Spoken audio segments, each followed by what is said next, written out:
नमस्कार, राधे राधे। स्वागत है आप सभी का सुबोध फाइन आर्ट एजुकेशन में। आज हम बात करने वाले हैं यूनिट नंबर 3 के बारे में। यूनिट तो आपके बढ़िया आराम से हो चुकी है, सकुशल हो चुकी है, बिना किसी देरी के।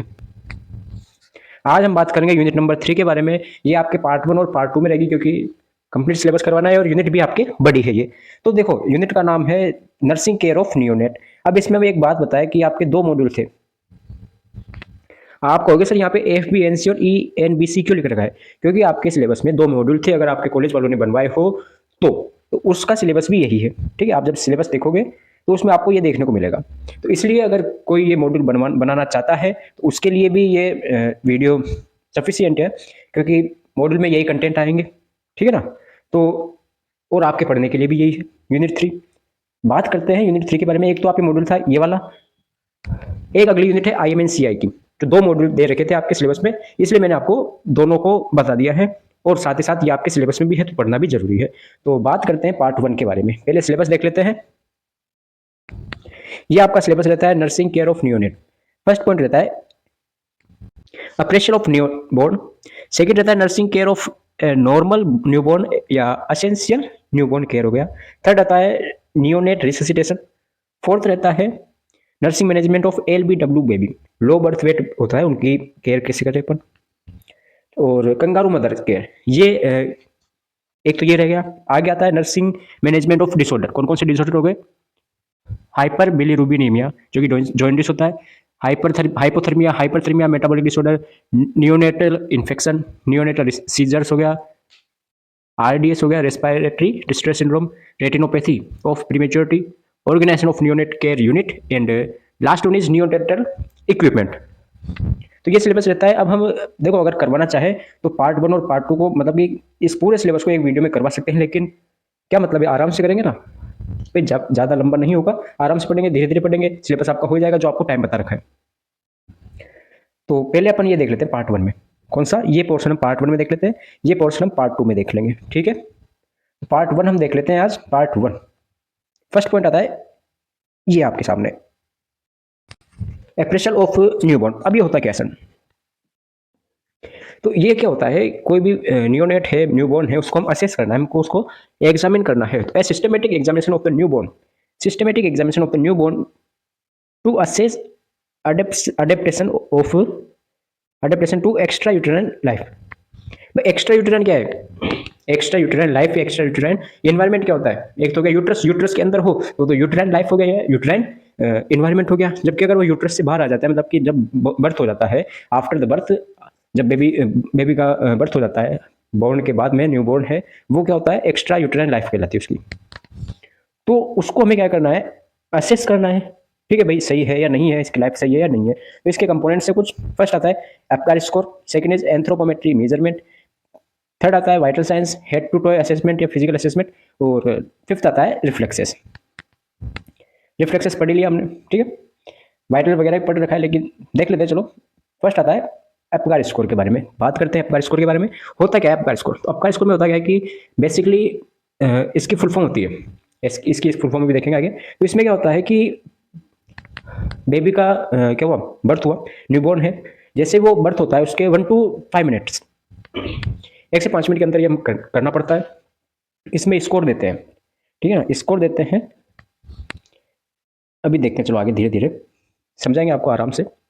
The Apgar score is a quick assessment of newborn. क्या है? A quick assessment of newborn है condition at 1 and 5 minutes after birth to evaluate the need for resuscitation. भाई जब बर्थ हुआ, बर्थ से 1 से 5 मिनट के कंडीशन में हम ये एप्गार स्कोर है या असेसमेंट है वो करते हैं। क्यों करते हैं? कि भाई जो बच्चा है इसको रिससिटेशन की जरूरत है या नहीं है। अब रिससिटेशन क्या होता है? नियोनेटल रिससिटेशन आपके सिलेबस में है, अभी पढ़ेंगे। थोड़ा सा वेट करो, बस थोड़ा सा पेशेंस रखो, सब पढ़ लेंगे, बहुत अच्छे से पढ़ेंगे, बढ़िया समझ में आएगा आपको। अब सुनो, ये हमने बात कर ली एप्गार स्कोर के बारे में। अब the Apgar score evaluate 5 parameters. ठीक है भाई, ईच स्कोर 0, 1 और 2। क्या कहा कि एप्गार स्कोर है, इसमें 5 पैरामीटर होते हैं। क्या होते, कितने होते हैं? 5 पैरामीटर होते हैं। कैसे होते हैं 5 पैरामीटर? इसकी फुल फॉर्म हो गई ए पी जी ए और आर। तो ये कितने टोटल? 5 पैरामीटर हो गए। 5 पैरामीटर है, पांचों में स्कोर देते हैं अपन 0, 1 और 2, ऐसे स्कोर देते हैं। चलो पहले अपन वो देख लेते हैं। ये होता है आपके पास एपगार स्कोर।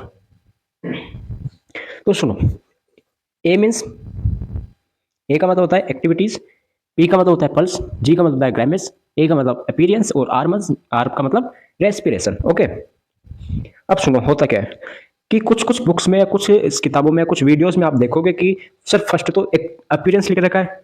हाँ वो बिल्कुल सही है भाई, ए है, अब ये या तो ऊपर लिख दो या नीचे लिख दो, कोई इसमें इश्यूज नहीं है। ओके, अब सुनो, इसमें ये तो क्या हो गया, 5 पैरामीटर्स हो गए।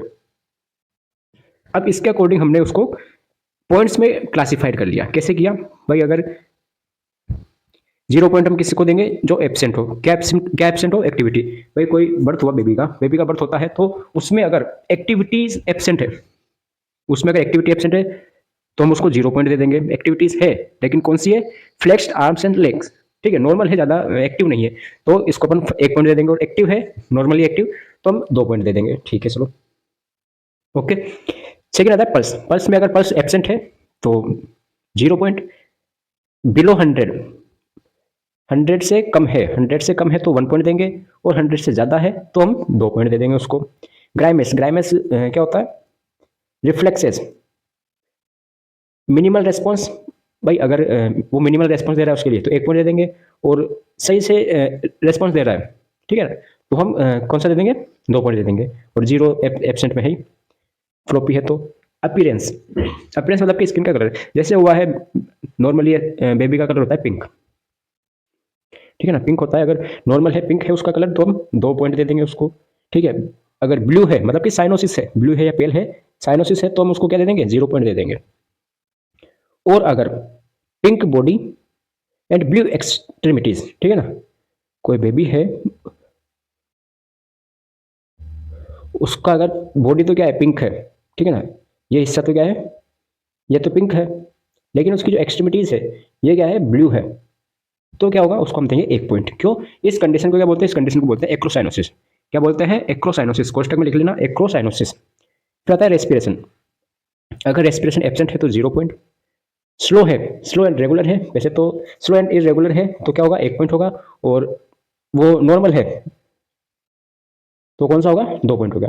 तो ये इसका पॉइंट रहता है, जैसे आपको एग्जाम में दे देते हैं भाई, एग्जाम में एमसीक्यूज में आपके क्वेश्चन आ जाता है कि a new born baby which identify Apgar score, जिसकी नॉर्मल कंडीशन आपको दे देते हैं कि एक्टिविटीज में आपको ये लिख दिया, ठीक है, ग्राइमेस में आपको ये लिख दिया चलो, और अपीयरेंस में ये लिख दिया, ठीक है, और उसके बाद में पल्स है, पल्स में सपोज आपको एब्सेंट लिख दिया, और रेस्पिरेशन इसमें ये लिख दिया। अब बताओ इसका क्या आएगा, इसका एपगार स्कोर क्या आएगा, ये आपसे पूछ लेते हैं कभी कभी, तो अब आपको क्या है कि ये सारी चीज़ें आपको याद रहनी जरूरी है अगर आपको क्वेश्चन करना है तो। अब ऐसी कंडीशन में क्या इसका एपगार स्कोर रह सकता है, तो देखो 1 पॉइंट तो क्या हो गया, 1 पॉइंट तो इसका हो गया, प्लस 0 प्लस 2 प्लस इधर हो गया 1, सॉरी 0 प्लस हो गया 1, ठीक है, ठीक है, ये हो गया। अब इनको काउंट कर लो आप, ठीक है, कितना आया, 4 आ गया सर, बिल्कुल सर, कितना आ गया एपगार स्कोर आ गया इसका, 4 आ गया। अब सुनो 4 आ गया, अब क्या इसको रिससिटेशन की जरूरत है या नहीं है, कैसे देखेंगे, देखेंगे यहाँ से, अगर 7 से 10 के बीच में उसका स्कोर आ रहा है, ठीक है ना, जैसे अभी हमने काउंट किया था जिसमें 4 आया था, वैसे अगर 7 से 10 के बीच में उसका स्कोर आ रहा है तो वो नॉर्मल है, गुड कंडीशन में, उसको रूटीन केयर की जरूरत है, और कुछ भी आपको देने की जरूरत नहीं है, जो भी रूटीन केयर देते हैं बर्थ के टाइम पर वो देने की जरूरत है, ठीक है।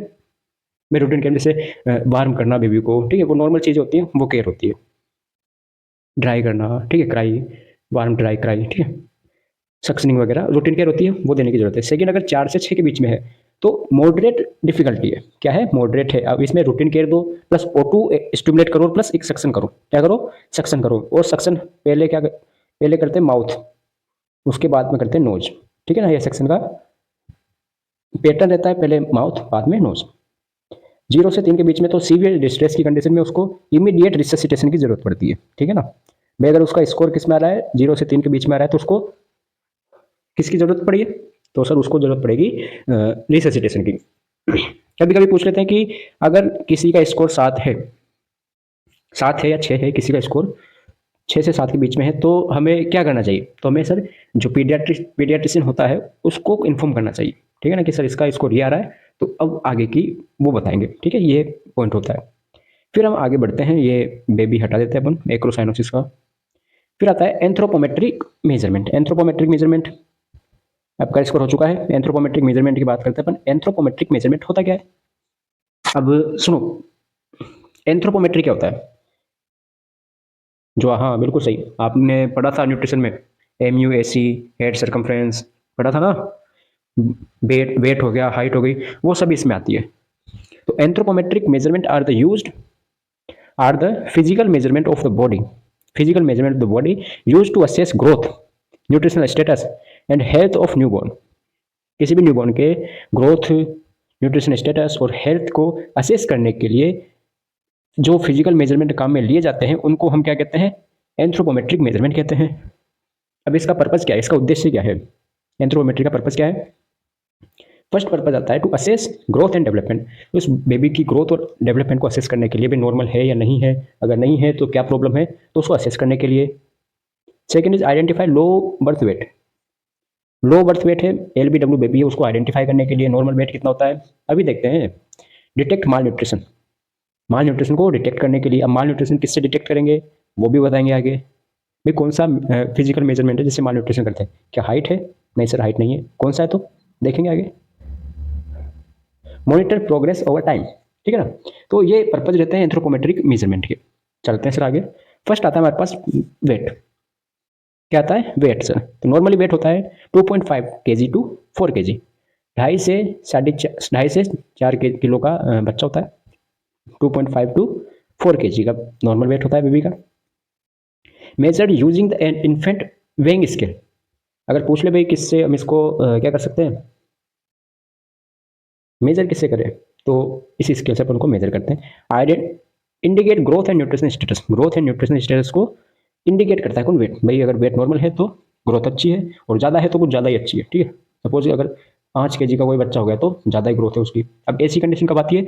ऐसी कंडीशन नॉर्मल आती है पोस्ट टर्म में, ठीक है ना।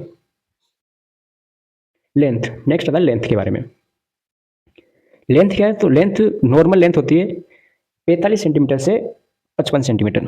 तो एवरेज लेके चले तो 50 सेंटीमीटर की नॉर्मल बेबी की लेंथ होती है। मेजर किससे करते हैं? इन्फेंटोमीटर से इसको मेजर करते हैं। और कैसे मेजर करें? क्राउन टू हिल, ठीक है, क्राउन टू हिल।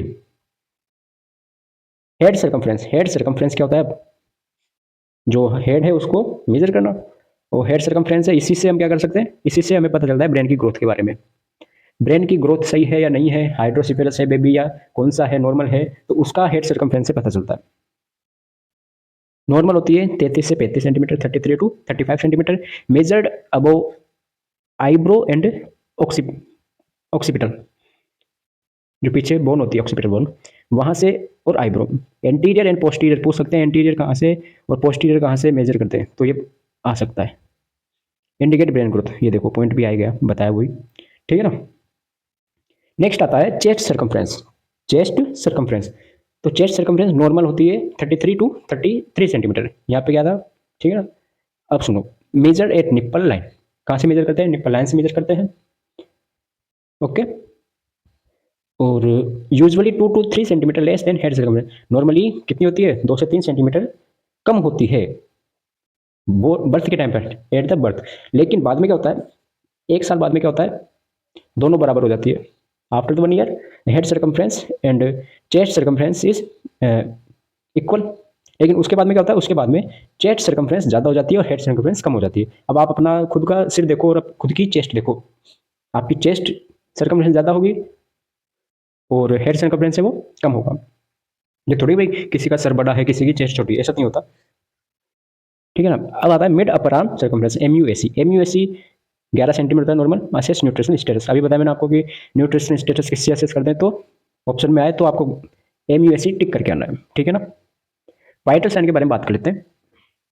वैसे तो कर चुके अपन वाइटल साइन के बारे में पिछले लेक्चर में ही, लेकिन फिर भी कर लेते हैं। Vital sign, normal vital sign होता है temperature 36.5 to 37.5 degree Celsius. Heart rate होती है 120 to 160 beat per minute. Respiration rate या रेस्पिरेटरी रेट होती है 30 to 60 breath per minute, okay. Blood pressure होता है 80/50, ठीक है ना, 80/50 या 60/40। 60/40 से 80/40 होता है, ठीक है। ये हमने नॉर्मल वाइटल साइन है उनके बारे में बात कर ली। ओके, आगे चलते अपन। नेक्स्ट हेडिंग आती है nursing care of newborn, normal newborn या एसेंशियल न्यूबॉर्न की केयर कौन कौन सी होती है। भाई किसी का बेबी का क्या हुआ, बर्थ हुआ, अब उस टाइम पर हम क्या क्या असेस कर सकते हैं, क्या क्या मेजर कर सकते हैं, वो बताइए सर। चलो स्टार्ट करते हैं। Care provide to healthy term newborn to ensure survival growth, survival हो गया, ग्रोथ हो गया, and adaptation to extra uterine life. अब ये केयर कौन सी होती है जो न्यूबॉर्न केयर पढ़ रहे हैं अपन, nursing care of normal newborn या एसेंशियल न्यूबॉर्न केयर, ये जो हम हेडिंग है ये होती क्या है। ये एक ऐसी केयर होती है जो कि एक टर्म बेबी को हम प्रोवाइड करते हैं, एक हेल्दी टर्म बेबी को हमें प्रोवाइड करनी है, ठीक है। क्यों करनी है, ताकि ensure survival growth and adaptation to the extra uterine life.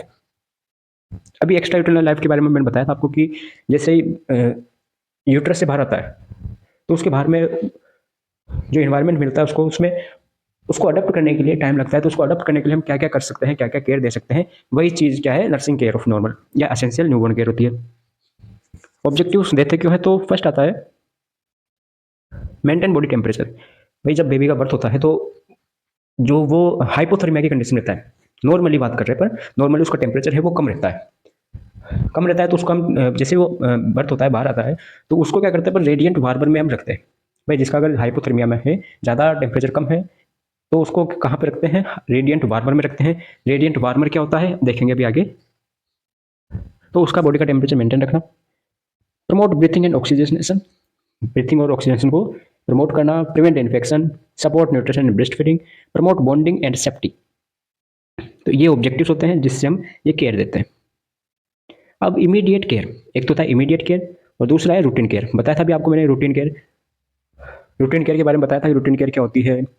किस में बताया था, बिल्कुल अफगार स्कूल में बताया था रूटीन केयर के बारे में, तो मैंने बताया था आगे पढ़ेंगे तो ये आ गया आगे, पूरी चीज़ें पढ़ेंगे, टेंशन ना लो आप। इमीडिएट केयर, इमीडिएट केयर क्या होती है, मतलब कि जब बेबी हुआ और होते जो केयर देते हैं पर तुरंत, ठीक है ना। तो फर्स्ट काम होता है हमारा ड्राइंग एंड वार्मिंग। जैसे बच्चा आया तो बच्चे को हम क्या करेंगे, ड्राई करेंगे, क्राई करेंगे। पहला काम हमारा होता है, फर्स्ट प्रायोरिटी देते हैं ड्राई एंड वार्म को, ठीक है। फिर आता है क्लियरिंग एयरवे। क्लियरिंग एयरवे कैसे, अब यहाँ पे हम लिख सकते हैं क्या लिख सकते हैं हम यहाँ पे लिख सकते हैं सक्शन, मतलब कि बेबी को क्या कराना है, सक्शन कराना है, सक्शन कराना है। सक्शन पहले कहाँ से, पहले सर सक्शन कराएंगे माउथ देन नोज, ठीक है ना। पहले माउथ बाद में nose, first mouth then nose, ठीक है। सक्शन कैथेटर से करवाते हैं। और जो उसका प्रेशर रहता है, प्रेशर की बात कर लेते हैं। प्रेशर, सक्शन कैथेटर का प्रेशर है वो हम नॉर्मल रखते हैं 60 to 100 mmHg। ये नॉर्मल क्या है, सक्शन कैथेटर का प्रेशर रहता है, ठीक है। अब अगले पॉइंट आता है code clamping, clamping and cutting. Code clamping and cutting जो कोड होती है, क्या होती है कोड, पिछली क्लास में बताया था मैंने आपको पूरा डायग्राम बना के कोड के बारे में। कोड नॉर्मली कितनी होती है, यहाँ पे समझ लेते हैं एक बार वापस से। देखो ये तो हो गया बेबी, ठीक है, और ये क्या हो गई, प्लेसेंटा हो गया, और ये हो गई ब्लू कलर की हमने कोड बना ली, चलो ठीक है ना। इसमें दो तो क्या हो गई, और एक क्या हो गई, बिल्कुल एक हो गई वेन, दो हो गई आर्टरीज, ठीक है। लिख लेते हैं साइड में, दो अम्बलाइकल आर्टरीज हो गई, और एक क्या हो गई, एक हो गई अम्बलाइकल वेन, ठीक है। अम्बलाइकल वेन क्या करती है, अम्बलाइकल वेन क्या करती है, जो नॉर्मल क्या होता है, प्योर प्योर ब्लड को लेकर जाती है, जबकि अम्बलाइकल आर्टरी है वो क्या करती है, अनप्योर, ठीक है, अनप्योर को प्लेसेंटा तक लेके जाती है। पूछ ले प्योर ब्लड किससे जाता है, तो अम्बलाइकल वेन से जाता है, जो कि एक होती है, नंबर में एक होती है। अब देखो ये होगी क्लेम की बात, अब हम इसको साइड में कर लेते हैं, सॉरी कोड की बात होगी। अब कोड की अंदर की बात कर ली हमने। अब सुनो होता क्या है कि हम कैसे इसको कट करें। तो वैसे तो नॉर्मल इसकी लेंथ कितनी होती है कोड की, जितनी बेबी की हाइट होती है, अप्रोक्स उतनी होती है बेबी की हाइट, मतलब कि 50 सेंटीमीटर इसकी क्या होती है, लेंथ होती है कोड की। अब 50 सेंटीमीटर नॉर्मल इसकी लेंथ हो गई, तो कभी कभी क्या है कि जो बच्चा है वो यूट्रस में उस कोड के साथ खेलता रहता है और अपने चारों तरफ भी उसको लपेट लेता है कोड को। तो कोड किसके बराबर होती है, बेबी के बराबर होती है। हाइट लेंथ देख ली हमने। अब इसको कट कैसे करें, तो कट करने का एक सीधा सा फंडा क्या होता है सर, कट करने का सीधा सा फंडा होता है यहाँ से, भाई अब कहाँ से करें, यहाँ से कर दे कि यहाँ से करें, ठीक है। कैसे करें कट, दोनों साइड से कर देंगे, दोनों साइड से ब्लड आएगा। तो करना क्या है हमें, हमें करना क्या है,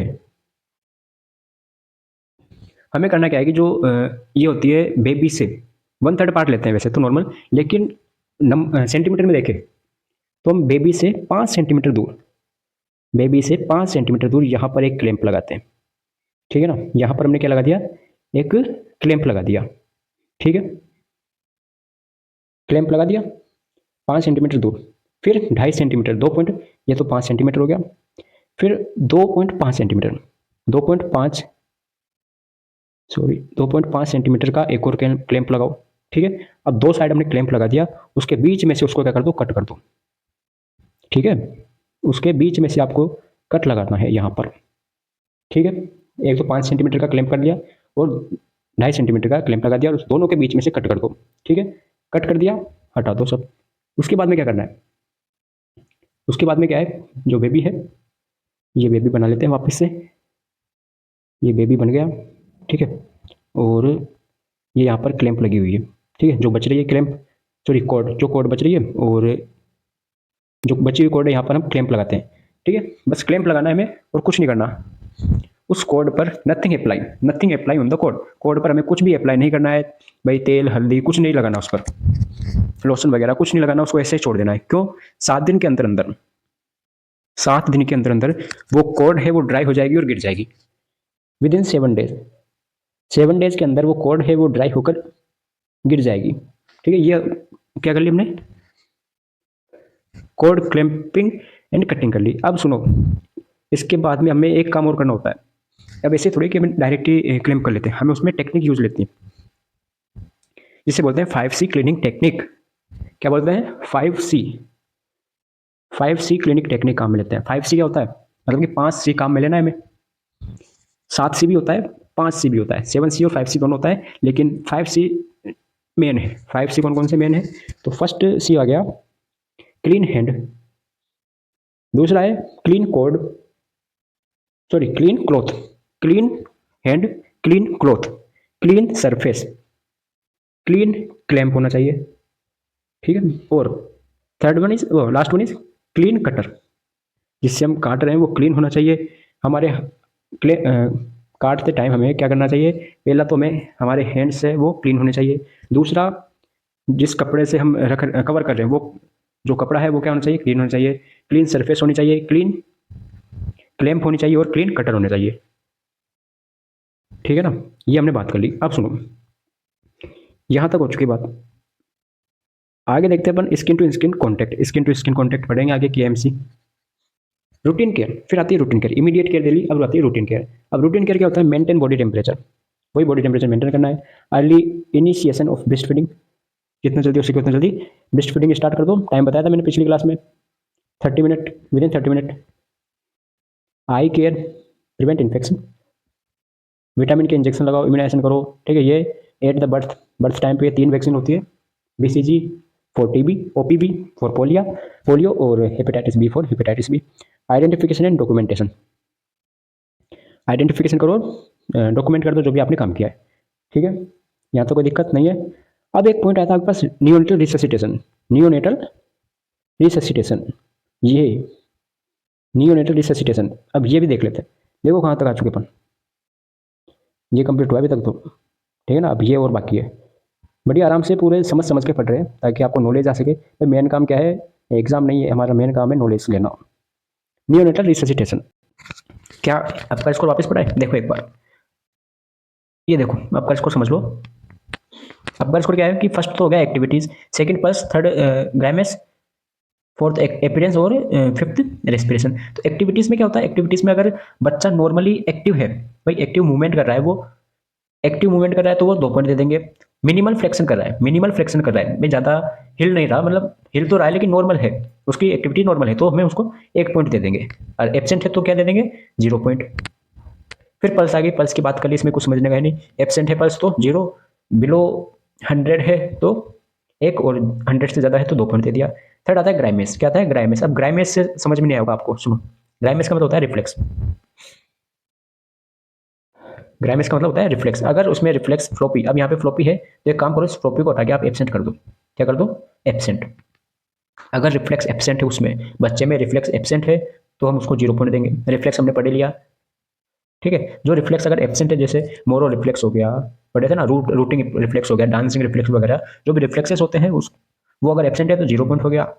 माइल्ड रिफ्लेक्स है, यहाँ पे लिख लो माइल्ड रिफ्लेक्स, माइल्ड रिफ्लेक्स, तो 1 पॉइंट दे देंगे। और 2 पॉइंट कहाँ पे? अगर एक्टिव एक्टिव क्राई कर रहा है तो हम क्या कर देंगे? 1 पॉइंट दे देंगे। ओके, ठीक है, ठीक है सर, यहाँ तक समझ में आ गया ना? आपको ये समझ में नहीं आएगा, ये जो लिख रखा है ना, ये लाइनिंग, ये समझ में नहीं आएगी, तो तीनों को काट लो आप। यहाँ पर लिख दो माइनस, सॉरी एब्सेंट, यहाँ पर लिख दो माइल्ड रिफ्लेक्स, और यहाँ पर लिख दो आप क्या? Active cry. ठीक है, एक्टिव क्राई। अब अगला आता है अपीयरेंस, तो इसमें तो कोई है नहीं समझने का। ब्लू कलर का है, साइनोसिस वगैरह, तो 0 पॉइंट। और एक्रोसाइनोसिस बताया था मैंने आपको, अगर हाथ और पैर क्या है, एक्सट्रीमिटीज ब्लू है और बॉडी पिंक है तो 1 पॉइंट, और पूरा पिंक है तो 2 पॉइंट दे देंगे। फिर था रेस्पिरेशन। रेस्पिरेशन में क्या आता है? अगर एब्सेंट है रेस्पिरेशन तो 0 पॉइंट, इरेगुलर है, स्लो इरेगुलर है तो 1 पॉइंट, और इसको भी काट लो, यहाँ पे कर दो आप रेगुलर। रेगुलर और रेगुलर है तो क्या आएगा? 2 पॉइंट। ठीक है, आप समझ में आ गया? फिर उसके अकॉर्डिंग आप ये ट्रीटमेंट सेट कर लो, और अगर 0 से 3 के अंदर है तो क्या कर दो? Immediate resuscitation. अब रिसेसिटेशन क्या होता है वो अब हम स्टार्ट करते हैं। नियोनेटल रिसेसिटेशन क्या होता है? Neonatal resuscitation is a set of life saving intervention perform at the birth to help newborn establish breathing and circulation. Newborn का ब्रीथिंग और सर्कुलेशन मेंटेन करने के लिए, प्रमोट करने के लिए, बनाए रखने के लिए जो भी हम लाइफ सेविंग्स इंटरवेंशन काम में लेते हैं उस सेट को नियोनेटल रिसेसिटेशन बोलते हैं। सीपीआर पढ़ा था आपने? सीपीआर वैसा का वैसा ही इसमें है। जो सीपीआर में आपने पढ़ा था वो अडल्ट के लिए था, ये नियोनेटल के लिए है। अब सुनो, कब हमें नियोनेटल रिसेसिटेशन कब देना चाहिए, कब इसकी जरूरत पड़े? व्हेन बेबी नॉट ब्रीथिंग, जब बेबी ब्रीथिंग नहीं कर रहा, मतलब कि एपनिया की कंडीशन में है। ओके। दूसरा, हार्ट रेट 100 से कम हो, 100 से कम हो heart rate, poor muscle tone हो और साइनोसिस हो बेबी को, तब हम इसको काम में ले सकते हैं नियोनेटल रिसेसिटेशन को। कैसे देते हैं, क्या स्टेप्स रहते हैं, एक एक पढ़ते हैं। सबसे पहले हमारे पास क्या होता है?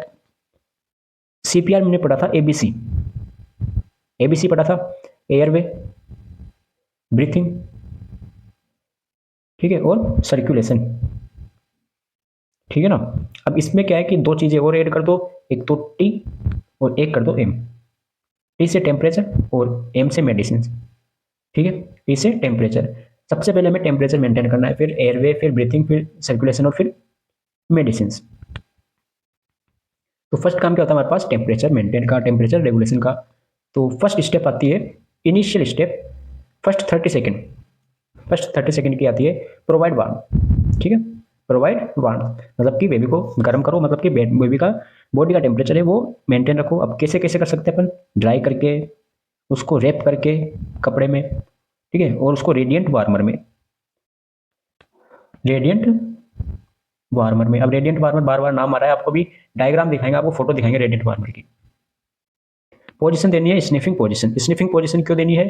अब ये यहाँ पर आ गया एयरवे का सिस्टम, ये तो टेम्परेचर हो गया, ठीक है, टेम्परेचर हमने मेंटेन कर लिया। उसके बाद में यहाँ से आपने एयरवे की कंडीशन आ जाती है। क्या आ जाती है? एयरवे की कंडीशन आ जाती है। हमें एयरवे की कंडीशन के लिए क्या करना है? उसको स्निफिंग पोजीशन देनी है। एग्जाम में पूछ लेते हैं कौन सी पोजीशन देते हैं एयरविंग के लिए, तो एयरवे के लिए पोजीशन देते हैं स्निफिंग पोजीशन। स्निफिंग पोजीशन क्या होती है? ना तो हाइपर एक्सटेंड हो, ना ही हाइपर फ्लेक्स हो। उसके बाद में क्लियर एयरवे, क्या करना है? क्लियर एयरवे कैसे करना है बताया भी आपको, सक्शन के थ्रू, सक्शन के थ्रू माउथ, पहले माउथ फिर नोज। उसके बाद में dry baby and remove wet cloth. वो टेम्परेचर का हो गया भाई, बेबी को क्या कर दो? ड्राई कर दो, वेट है जो गीले कपड़े हैं उनको हटा दो, जेंटल स्टिमुलेशन करो, ठीक है, थोड़ा स्टिमुलेशन करो। अब स्टिमुलेशन आपको पता है कैसे बताऊँ मैं आपको, मतलब कि उसको जगाओ, जगाने की कोशिश करो। जैसे बड़े होते हैं, एडल्ट होते हैं, एडल्ट में गाल पे मारते हैं धीरे धीरे, वैसे बात है, उसको गाल पे ना मारकर आप पीछे बैक साइड में आप उसको थोड़ा स्टिमुलेट दो, बैक साइड में या फिर अपर साइड में स्टिमुलेट करो। फिर आता है ब्रीथिंग सपोर्ट। क्या आता है? Breathing support. ब्रीथिंग सपोर्ट में अगर बेबी एपनिया में है, क्या है? एपनिया में है, या उसकी हार्ट रेट कितनी है? 100 से कम है, उसकी हार्ट रेट कितनी है, 100 से कम है, तो क्या करेंगे, पॉजिटिव प्रेशर वेंटिलेशन पीपीवी करेंगे, पॉजिटिव प्रेशर वेंटिलेशन काम में लेंगे। या हम यूज ले सकते हैं bag mask, bag and mask ventilation काम में ले सकते हैं, बैग एंड मास्क वेंटिलेशन काम में ले सकते हैं। रेट, ब्रीथ रेट कितनी हो जाएगी, 40 से 60 breath per minute.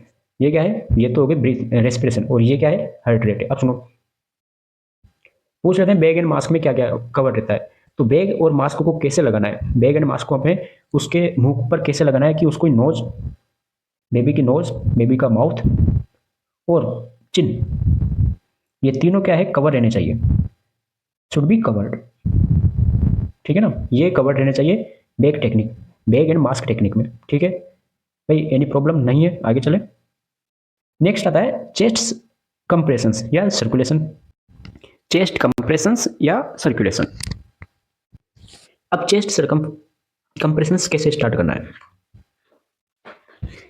Start if heart rate, अगर हार्ट रेट कितनी हो गई उसकी 60 पर मिनट से कम, यहाँ पे कितनी थी, 100 थी, 100 से कम है तो ब्रीथिंग दो। ठीक है, और 60 से कम हो गई तो क्या करेंगे, चेस्ट कंप्रेशंस काम में लेंगे। मेथड, क्या क्या मेथड काम में ले सकते हैं, तो टू थंब टेक्निक, कौन सी, टू थंब टेक्निक काम में लेनी है। और जो हम रेशो दे रहे हैं कंप्रेशंस का और वेंटिलेशन का रेशो कितना होना चाहिए, 3:1, कितना, 3:1, 3:1। अगर 1 मिनट का पूछे आपसे, 1 मिनट में कितना हो गया, 19 तो कंप्रेशन, 90 कंप्रेशन और 30 ब्रीथ्स। अब कैसे है ये बताते हैं अभी आपको। पहले तो आप ये देख लेती है, टू थंब टेक्निक देख ले, तो देखो ये होती है टू थंब टेक्निक। अब छोटा बच्चा है, छोटा बच्चा है तो हम उसको पूरे हाथ से थोड़ी देंगे भाई, सीपीआर हम देते हैं, सीपीआर के अंदर। तो अडल्ट में क्या करते हैं अपन, अडल्ट में तो दोनों हाथों के जो पाम है, पाम को, पाम का प्रेशर लगाते हैं। ठीक है ना, अब नॉर्मल बताया था मैंने आपको, इंच कितने सेंटीमीटर नीचे तक करते हैं वो आप कमेंट करें अडल्ट में। लेकिन अब इसमें अगर हम पाम से करें, ठीक है ना, अगर इसमें पाम से करें तो जो ये बच्चा है तो दब के मर जाएगा। तो इसमें हमें क्या है कि थंब टेक्निक काम लेनी है, ये दोनों अंगूठे हैं, थंब है, ठीक है, थंब से इनको प्रेस करना है आपको, ठीक है ना, प्रेस करना है ताकि सर्कुलेशन है वो मेंटेन रह सके। चेस्ट कंप्रेशन हो गया। अब यहाँ पे एक बात करी थी मैंने आपसे, 3 कंप्रेशन और 1 वेंटिलेशन की, कितना, 3 कंप्रेशन, 3:1 था। अब 3 है, 3 तो क्या हो गया, कंप्रेशन हो गया, ये हो गया वेंटिलेशन। कंप्रेशन है, अब इसका टाइमिंग क्या होता है, एक कंप्रेशन, एक चेस्ट कंप्रेशन आधे सेकंड का होता है, ठीक है ना, और ये भी आधा सेकंड का वेंटिलेशन होता है, ये इसका टाइमिंग होता है। ठीक है, तो टोटल कितने सेकंड हो गए भाई, एक कंप्रेशन हमने किसने का दिया, सर 0.5 सेकंड का दिया, बिल्कुल। तो एक कितने का हो गया भाई, टोटल कितना हो गया ये, तो सर कंप्रेशन तो हो गया 1.5 का, भाई 1.5 का हो गया ना, कंप्रेशन कितने का हो गया, इतने का, इतने सेकंड का, और वेंटिलेशन है वो तो आधे सेकंड का था ही। तो टोटल कितना हो गया, दोनों को हम ऐड कर देंगे तो 2 सेकंड हो गया ना भाई, दोनों को हमने ऐड कर लिया तो कितनी हो गई, 2 सेकंड। तो ये जो पूरी साइकिल है, 3 कंप्रेशन और 1 वेंटिलेशन की जो साइकिल है, ये 2 सेकंड में होती है। एक साइकिल कंप्लीट होती है 2 सेकंड में। ठीक है, तो टोटल कितनी हो गई, तो 1 मिनट के अंदर कितनी साइकिल हो जाएगी, तो सर 2 सेकंड में एक साइकिल कंप्लीट होती है, ठीक है ना। तो 1 मिनट में साइकिल हो जाएगी सर 30, कितनी, 1 मिनट में 30 साइकिल हो जाएगी। ठीक है, अरे आ गया ना, यस सर आ गया। अब 30 साइकिल हो गई, 30 साइकिल हो गई। अब यहाँ पर हमने एक बात करी थी, 90 कंप्रेशन और 30 ब्रीथिंग, तो इसको कैसे हम वो करें भाई, 1 मिनट में कितनी साइकिल हो गई, 1 मिनट में हो गई सर 30 साइकिल। ठीक है, 1 मिनट में 30 साइकिल हो गई। अब यहाँ पर रेशो कितना है, 3 है, तो 30 × 3, 30 × 3 कितने हो गए, 90 हो गए सर। तो 90 तो क्या हो गया, कंप्रेशन हो गया, और 30 × 1, 30 × 1 30, तो 30 क्या हो गया, वेंटिलेशन हो गया। तो ये होता है इसका, भाई सब चीज़ समझ के करो, रटने से काम नहीं चलता, सब चीज़ समझ के करो। आगे समझ में आपको। अब मेडिसिन की बात करते हैं, किसकी, मेडिसिन की बात। तो अगर हार्ट रेट क्या हो गई, 60 से भी कम हो गई भाई, यहाँ तो क्या था 60 पर मिनट था, हार्ट रेट इससे कम थी, लेकिन यहाँ पर भी इफ हार्ट रेट रिमेन 60 पर मिनट से कम हो गई और भी, सर्कुलेशन चेस्ट कंप्रेशन से काम नहीं चला तो अब हम देंगे उसको मेडिसिन। मेडिसिन देंगे एपिनेफ्रिन, एड्रेनलिन की क्या देंगे, मेडिसिन देंगे। और रूट क्या हो सकता है इसका, इसका रूट हो सकता है या तो आईवी दे दो या फिर एंडोट्रेकियल रूट से दे देंगे। ठीक है, एंडोट्रेकियल रूट से दे देंगे। और पेशेंट शोक में ना जाए, पेशेंट हाइपोवोलेमिक शोक में ना जाए, इसके लिए हम क्या करेंगे, उसे नॉर्मल सलाइन को प्रोवाइड करेंगे, एडमिनिस्ट्रेशन करेंगे। अब नॉर्मल सलाइन भी कौन सा, आइसोटोनिक 0.9% NS, जो कि आइसोटोनिक होता है, ये हम उसको एडमिनिस्ट्रेशन कराएंगे। ठीक है, हो गया। नियोनेटल रिससिटेशन कंप्लीट होता है आपके। आगे पॉइंट आता है LBW, nursing management of low birth weight, LBW baby. LBW baby है, इसकी हमें क्या करनी है, केयर करनी है, नर्सिंग मैनेजमेंट करना है। तो कैसे करें, पहले तो देखते हैं LBW होता क्या है। A low birth weight baby, LBW is a newborn with the baby with a birth weight less than okay 2.5 kg से, जब बर्थ वेट कम हो 2.5 से वेट कम हो तो वो LBW कहलाता है। ये इसके टाइप हो गए। ठीक है, 1.5 kg से अगर कम है तो वेरी लो बर्थ वेट हो गया, VLBW हो गया। एक्सट्रीमली लो बर्थ वेट कितना होगा, जब उसका वेट कितना हो, 1 kg से भी क्या हो, 1 kg से भी कम हो, तो वो कितना हो जाएगा, एक्सट्रीमली लो बर्थ वेट में आ जाएगा। तो ये तो क्या हो गया, nursing management of low birth weight है। इसमें हमने वेट के बारे में पढ़ लिया कि नॉर्मल कितना होता है, लो LBW कितना होता है, वेरी LBW कितना होता है, एक्सट्रीमली LBW कितना होता है, ये हमने बात कर ली। होता क्यों है ये, कारण क्या है LBW का, तो कारण क्या है, फर्स्ट आता है प्रीमेच्योरिटी, प्री टर्म बेबी हो, पहली चीज क्या होगी, प्री टर्म बेबी हो। दूसरा IUGR, इंट्रा यूट्राइन ग्रोथ, यहाँ पे रेस्ट्रिक्शन है, रेजिस्टेंस कोई ना लिखे। एग्जाम में क्या है कि यही पूछा जाता है ऑप्शन में, रेजिस्टेंस, रेजिस्टेंस नहीं आएगा, रेस्ट्रिक्शन आएगा। ठीक है, IUGR हो बेबी। अब IUGR कब होता है, हमने पढ़ा था, क्या पढ़ा था, हाइपरटेंशन, हाइपरटेंशन पढ़ा था हमने, प्रेगनेंसी इंड्यूस्ड हाइपरटेंशन। उसमें एक तो था माइक्रोसोमिया, माइक्रोसोमिया एक IUGR था। ठीक है ना, या आप पूछ सकते हैं टॉर्च इन्फेक्शन, टॉर्च इन्फेक्शन क्या होता है आगे देखेंगे। पुअर मैटरनल न्यूट्रिशन, अगला कारण हो सकता है poor maternal nutrition, maternal nutrition हो गया, मैटरनल एनीमिया हो गया, मल्टीपल प्रेगनेंसी, ज़्यादा प्रेगनेंसी हो, इन्फेक्शन ड्यूरिंग प्रेगनेंसी, प्रेगनेंसी के ड्यूरिंग इन्फेक्शन बताया भी आपको, स्मोकिंग और सब्सटेंस यूजेस, एल्कोहल वगैरह यूज करती हो, स्मोकिंग हो मदर, ठीक है, या फिर ड्रग्स वगैरह हो गया, लिथियम ड्रग्स वगैरह वो काम में लेती हो, तो ये कारण हो सकता है। प्रॉब्लम सीन, क्या क्या प्रॉब्लम देखी जा सकती है अगर LBW बेबी है, तो उसमें क्या क्या देखने को मिलता है। हाइपोथर्मिया, क्या देखने को मिलेगा, हाइपोथर्मिया मिलेगा, हाइपोग्लाइसेमिया मिलेगा, इन्फेक्शंस मिलेंगे, रेस्पिरेटरी डिस्ट्रेस मिलेगा, फीडिंग डिफिकल्टी और जॉन्डिस, ये कंडीशन देखने को मिल सकता है अगर कोई बेबी लो बर्थ वेट है, किसी का वेट क्या है, न्यूबॉर्न का वेट कम है, LBW बेबी है, तो उसमें ये कंडीशन देखने को मिलती है। अब ये कंडीशन क्या होती है, आपके सिलेबस में है, करवाएंगे आगे। ठीक है, तो ये हो गया, ये कंडीशन देखने को मिल सकती है। अब इसको मैनेज कैसे करें, मैनेज कैसे करेंगे, तो मैनेज करने के लिए मेंटेन बॉडी टेम्परेचर, फर्स्ट काम होता है बॉडी का टेम्परेचर मेंटेन करो, क्योंकि बॉडी के टेम्परेचर से भी LBW होता है। सबसे पहला हमारा काम होता है बॉडी का टेम्परेचर मेंटेन करना। अब कैसे मेंटेन करते हैं वो हमने देख लिया, नहीं देखा हो तो और आगे देख लेंगे। दूसरा काम होता है early and frequent feeding, as soon as possible, जितना जल्दी हो सके उतना जल्दी ब्रेस्ट फीडिंग स्टार्ट कर दो, और बार बार फीडिंग स्टार्ट करो, यानी कि एक बार देके छोड़ दिया, फ्रिक्वेंटली दो। KMC, कंगारू मदर केयर देनी है। देखते हैं बस नेक्स्ट हेडिंग आपकी वही आती है, इन्फेक्शन प्रिवेंशन, इन्फेक्शन को रोको, regular monitoring of growth and vitals, growth and vitals को मॉनिटर करो। अब वाइटल की बात करते हैं, अभी हमने वाइटल साइन देखे, तो वाइटल साइन में आपसे कभी पूछ सकते हैं कि वाइटल साइन का पैटर्न क्या रहता है, कि सबसे पहले हम कौन सा मेजर करें। तो ये वाइटल साइन हो गया। वाइटल साइन में नॉर्मल तो क्या है कि अपन ऐसे बोलते हैं TPR BP, ठीक है, नॉर्मल तो ये होता है। लेकिन न्यू नेट में या न्यू बॉर्न है, उसमें हम कैसे मेजर करेंगे, हम क्या करेंगे, इसको उल्टा कर देंगे बस, बाकी सेम है। मतलब कि सबसे पहले हमें रेस्पिरेशन, फिर पल्स, फिर टेम्परेचर, फिर BP, ये हमें याद रखना है, ये पैटर्न रहता है इसका।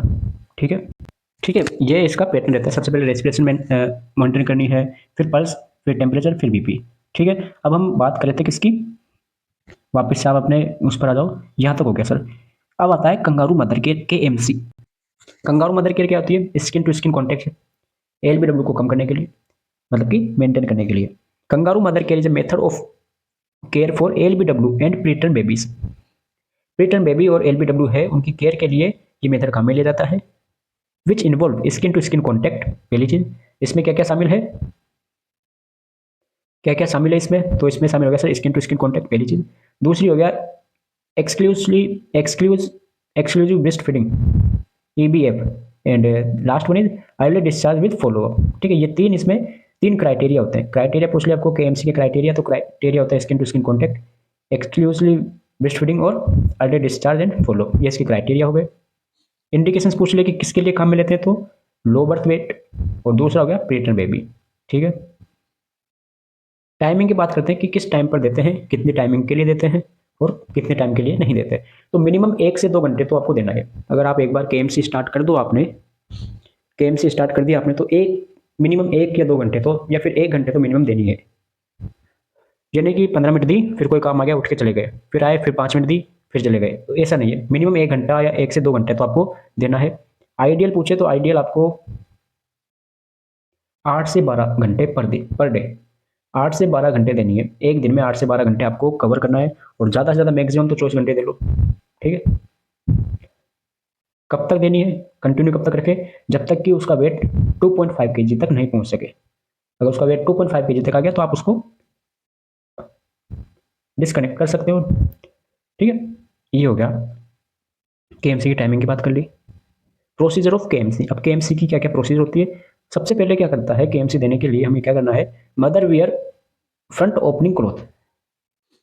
जो जो भी मदर या केयर गिवर जो भी केएमसी दे रहा है, वो कौन से क्लॉथ पहने? वियर फ्रंट ओपनिंग क्लॉथ, आगे से खुले हुए होने चाहिए। Second is baby is placed upright between mother's breast, baby mother के ब्रेस्ट के बीच में होना चाहिए। ठीक है, third is baby's head turn to one side, baby का हेड है वो एक साइड में घूमना चाहिए, नहीं कि सीधा हो, एक साइड में उसको टर्न कर दो। Baby is cover with cloth, baby को क्लॉथ से कवर करो। Continue skin to skin contact, connect maintain, contact maintain, skin to skin contact में रखो। एनकरेज फ्रिक्वेंट ब्रेस्ट फीडिंग, और बार बार उसको ब्रेस्ट फीडिंग कराते रहो। ये प्रोसीजर होता है केएमसी का। अब इसके क्या क्या बेनिफिट्स हैं? तो ये तो हो गया बेबी के लिए बेनिफिट्स, और ये हो गया मदर के लिए बेनिफिट। पहले देखते हैं बेबी के लिए बेनिफिट। तो बेबी के लिए बेनिफिट होता है मेंटेन बॉडी टेम्परेचर, बेबी का टेम्परेचर मेंटेन रहेगा। इंप्रूव वेट गेन, जो वेट है वो गेन होगा। रिड्यूस इन्फेक्शन, इन्फेक्शन कम होगा। Improve breathing and heart rate improve होगी। Promote better sleep, sound sleep सो पाएगा और आसानी से वो नींद ले पाएगा, बेटर स्लीपिंग। मदर के लिए क्या क्या बेनिफिट्स हो सकते हैं? तो एनहेंस बॉन्डिंग, बेबी में और मदर में बॉन्डिंग बनेगी। Increase breast milk production, breast milk है प्रोडक्शन है वो अच्छा रहेगा, इंक्रीज होगा। Improve confidence in baby care, उसको ऐसा लगा कि मैं बेबी की केयर कर सकती हूँ।